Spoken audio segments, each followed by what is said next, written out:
इन दिनों देश में कोचिंग माफियाओं को लेकर बड़ी चर्चा हो रही है और इन चर्चाओं के बीच हमारा सवाल यह है कि चर्चा सिर्फ कोचिंग माफियाओं पर ही क्यों, पूरे शिक्षा माफियाओं पर क्यों नहीं? क्योंकि जिस देश के अंदर सरकारी आंकड़े यह कहते हो कि 85 करोड़ लोग सरकार द्वारा दिए गए मुफ्त राशन पर निर्भर हैं, उस देश में हर गली मोहल्ले में कुकुर मुत्ते की तरह जो ये प्राइवेट स्कूल और कॉलेज खुल रहे हैं, इन पर आखिर कोई ध्यान क्यों नहीं दे रहा? इन पर क्यों नकेल नहीं कसी जा रही? तो आज का विश्लेषण इसी पर कि जिस देश में वन नेशन वन इलेक्शन पर चर्चा हो सकती है, उस देश में वन नेशन वन एजुकेशन पर चर्चा क्यों नहीं हो रही? नमस्कार, मैं हूं नगेंद्र भाटी। देश के पूरे एजुकेशन सिस्टम को कोचिंग माफिया और शिक्षा माफियाओं ने मिलकर ऐसे खोखला कर दिया है जैसे दीमक लकड़ी को कर देता है। और विडंबना यह है कि इस सब के बावजूद पूरा सरकारी तंत्र इस पर चुप्पी साधे बैठा है। ऐसा लगता है कि मानो उनकी भी मौन स्वीकृति इस सब को है। अब देश के डूबते हुए शिक्षा तंत्र पर हम सबके सामने दो ही विकल्प है। एक तो यह कि जो सब कुछ हो रहा है उसे वैसे ही होने दें जैसा कि हो रहा है, और दूसरा विकल्प यह है कि इसके खिलाफ आवाज उठाई जाए। तो आज हम इस पूरे शिक्षा व्यवस्था के खिलाफ आवाज उठाने जा रहे हैं। इसमें हमें आपके साथ की जरूरत भी है, क्योंकि यह लड़ाई कोई भी अकेला नहीं लड़ सकता। और वो इसलिए भी क्योंकि आज जिस तरह से पूरे शिक्षा व्यवस्था में शिक्षा माफियाओं की एंट्री हो चुकी है, उनकी जो पकड़ है वो इस कदर पहुंच चुकी है कि ना कोई नेता और ना ही कोई सरकार उनके खिलाफ आवाज उठा पा रही है। ऐसे में हमारी आपकी सबकी जिम्मेवारी है कि अपने बच्चों के भविष्य के लिए हम सब मिलकर आवाज उठाएं, मिलकर आवाज उठाएं और सरकार पर दबाव बनाएं कि जब आपकी सरकार वन नेशन वन इलेक्शन पर चर्चा करा सकती है, इसके लिए अलग से कमेटी बना सकती है, तो फिर वन नेशन वन एजुकेशन और वन नेशन वन सिलेबस पर कोई चर्चा क्यों नहीं हो सकती? कोई कमेटी क्यों नहीं बन सकती? या फिर कोई कानून क्यों नहीं बन सकता? सबसे पहले हम बात करते हैं वन नेशन वन एजुकेशन की। यदि सरकारी आंकड़ों की ही बात करें तो सरकार के आंकड़े ही बताते हैं कि देश के 85 करोड़ लोग मुफ्त के सरकारी राशन पर निर्भर हैं। अब आप ऐसे में सोचकर देखिए कि जिस देश के 85 करोड़ लोग सरकार के मुफ्त राशन पर निर्भर हों, वो अपने बच्चों को प्राइवेट स्कूल या कॉलेज में एजुकेशन कैसे दे सकते हैं? और यदि राइट टू एजुकेशन की बात करें तो यह सही है कि वो हर किसी को शिक्षा का अधिकार देता है, लेकिन जिस तरह की स्थिति इन दिनों पूरे देश के अंदर अलग अलग राज्यों में सरकारें चाहे वहां किसी की भी हो, जैसी स्थिति सरकारी स्कूलों की है, आज सरकारी स्कूलों में कोई भी अपने बच्चों को पढ़ाना पसंद नहीं करता। और जिनके बच्चे सरकारी स्कूलों में पढ़ रहे हैं वो या तो मजबूरी के कारण, क्योंकि उनकी आर्थिक स्थिति वैसी नहीं है कि वो अपने बच्चों को सरकारी स्कूल से निकालकर प्राइवेट स्कूल में पढ़ा सकें, वरना जिसकी थोड़ी सी भी हैसियत है वो अपने बच्चों को सरकारी स्कूलों में पढ़ाकर खुश नहीं है। जबकि अब से 1-2 दशक पहले की यदि बात करें तो ज्यादातर बच्चे इन्हीं सरकारी स्कूलों में पढ़ते थे।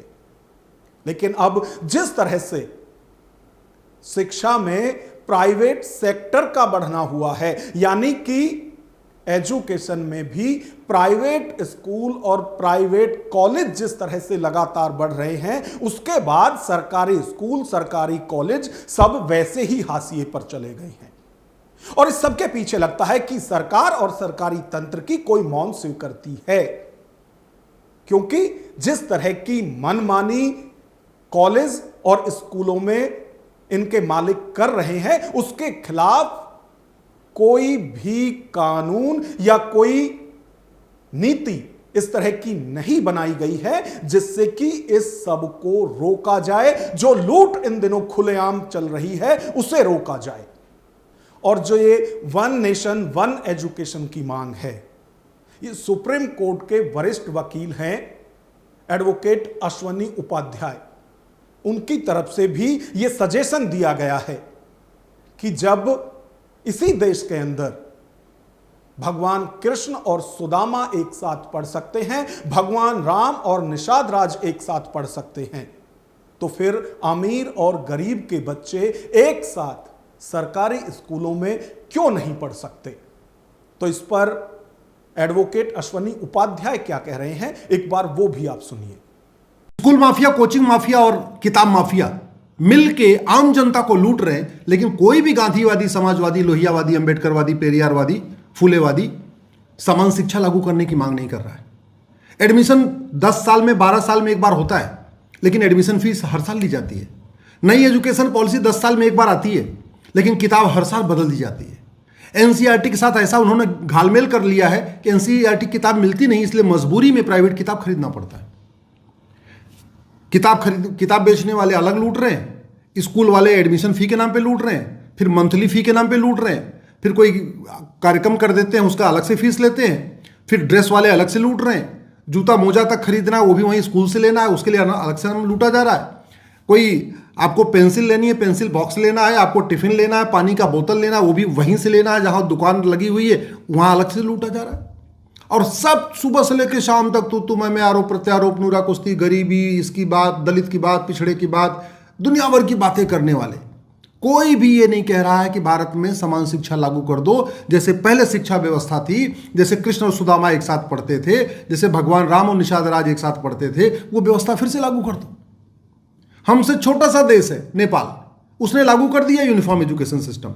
हमसे बहुत बड़ा देश है चीन, उसने बहुत पहले से यूनिफॉर्म एजुकेशन सिस्टम लागू किया हुआ है। तो दुनिया में बहुत सारे हमसे जो बड़े देश हैं उन्होंने भी यूनिफॉर्म एजुकेशन सिस्टम लागू किया, हमसे जो छोटे देश हैं उन्होंने भी यूनिफॉर्म एजुकेशन सिस्टम लागू कर रखा है। लेकिन भारत में कोई भी नेता, अभिनेता, लेखक, बुद्धिजीवी, पत्रकार, कलमकार ये नहीं कह रहा है कि भैया जब संविधान कहता है सबको इक्वल अपॉर्चुनिटी मिलनी चाहिए, और इक्वल अपॉर्चुनिटी तब मिलेगी जब सबकी एजुकेशन सबका एक समान होगा, सबका सिलेबस एक समान होगा, तो यूनिफॉर्म एजुकेशन कर दो। अब बात करते हैं वन नेशन वन सिलेबस की। यदि मैं अपने ही दौर की बात करूं तो उन दिनों सभी स्कूलों में एक जैसा सिलेबस होता था, और आलम यह था कि बड़े भाई की किताब से ही छोटे भाई बहन भी पढ़ते थे, यानी सिलेबस हर साल चेंज नहीं होता था। लेकिन अब शिक्षा माफियाओं की जो पकड़ सरकार तक पहुंच गई है, और यह हम इसलिए कह रहे हैं क्योंकि इस तरफ किसी का ध्यान नहीं जा रहा है, जबकि हर साल हजारों पेरेंट्स की तरफ से यह शिकायत की जाती है कि हर साल सिलेबस क्यों बदलना। इस पर भी एडवोकेट अश्वनी उपाध्याय सवाल उठा रहे हैं, और सवाल उठाते हुए वो क्या कुछ कह रहे हैं यह भी आप सुनिए।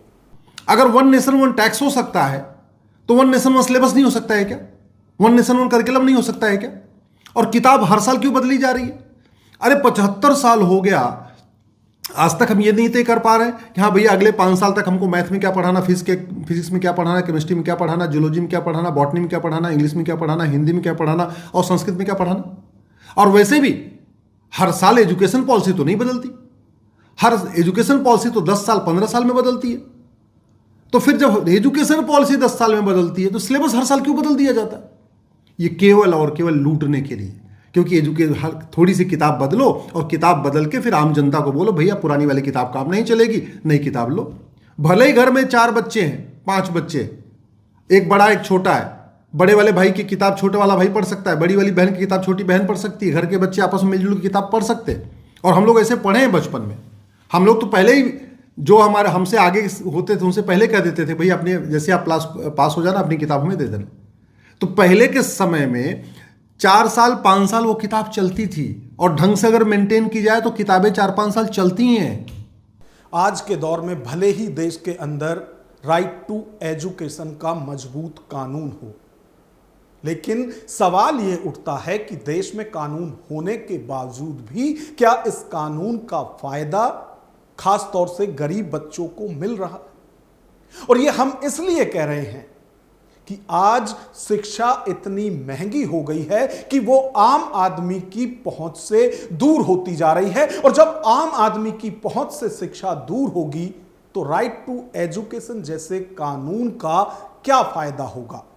और जिस तरह का एजुकेशन सिस्टम इन दिनों देश के अंदर बन गया है, उस सिस्टम में यदि कोई गरीब या मध्यम वर्गीय परिवार अपने बच्चों को 12वीं तक जैसे तैसे तमाम त्याग बलिदान सैक्रिफाइस करके अपने बच्चों को पढ़ा भी दे, तो उसके बाद फिर काम शुरू होता है कोचिंग माफियाओं का।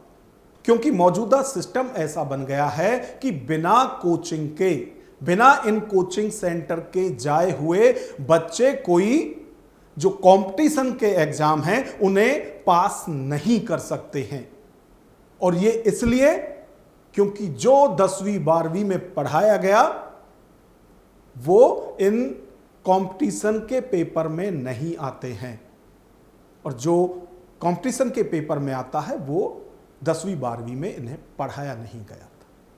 अब एडवोकेट अश्वनी उपाध्याय इस पर भी सवाल उठा रहे हैं। वो कह रहे हैं कि ये सब सिस्टम में कोचिंग माफियाओं की सांठगांठ ही है, कि जो ये कंपटीशन कराती हैं जो संस्था, उनके साथ इन कोचिंग सेंटर्स का खेल चल रहा है। वो क्या खेल है उसे समझने के लिए एडवोकेट अश्वनी उपाध्याय की ये बात भी सुनिए।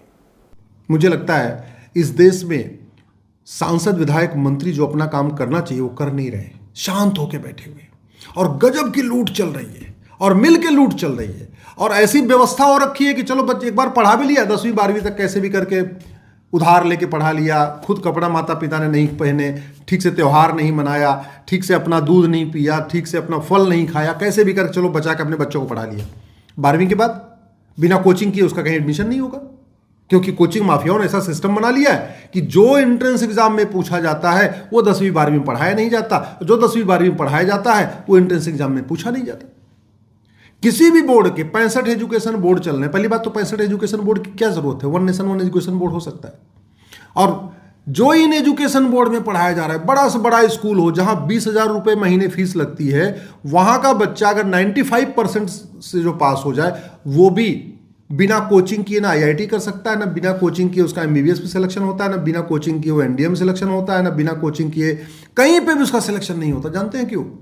क्योंकि कोचिंग माफियाओं ने ये जो एंट्रेंस एग्जामिनेशन कराने वाले संस्थाएं उनके साथ इतना बढ़िया खेल खेला हुआ है, उनके साथ इतना बढ़िया भाईचारा रखा हुआ है कि जो एंट्रेंस एग्जाम में पूछा जाएगा वो 10वीं 12वीं में पढ़ाया नहीं जाएगा, जो पढ़ाया जाएगा वो पूछा नहीं जाएगा। स्कूलों में जिस तरह की लूट चल रही है ये कोई नया मुद्दा नहीं है।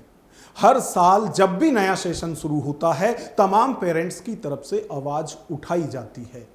वो इसलिए क्योंकि एक तो हर साल सिलेबस बदलता है, और ये आवाज इसलिए भी कि जो बुक्स हैं वो बहुत ज्यादा महंगी होती हैं। छोटी छोटी क्लासों में भी हजारों की किताबें आ रही हैं।